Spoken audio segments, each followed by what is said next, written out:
Selamun Aleyküm ve Rahmetullah. Bismillahirrahmanirrahim. Elhamdülillahi Rabbil alemin.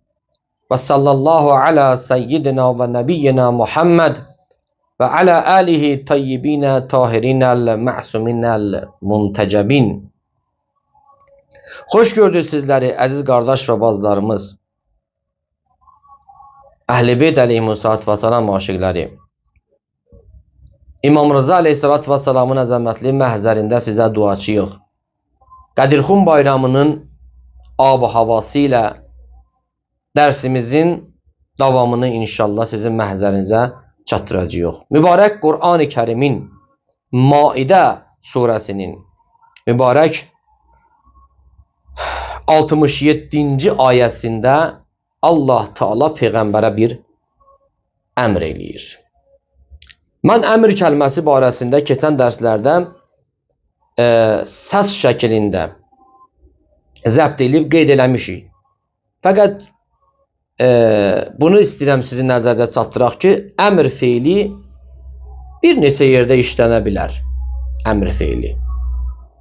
Amma həqiqi mənasında əmr feilinin özündə tələb var. Yəni bu işin vacibliyi İlk öncə gözə çarpır. Bu bəzi yerlərdə həm zahiri və həm batini olur. Mübarək Maidə surəsində Allah Teala Peyğəmbərə gözəl bir xitab edir. Bunu da sizin nəzərinizə çatdırım ki, Peyğəmbər aleyhissalatü vesselama Allah Teala mübarək Qur'an-ı Kərimin hansı yerində olursa olsun həmişə ehtiramla Həzrətə müraciət xitab edib.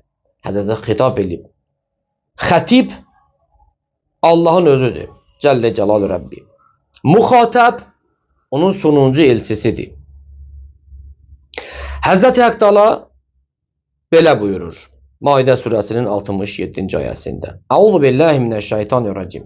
Ya eyyuhar rasulu belliğ ma unzile ileyke min rabbik.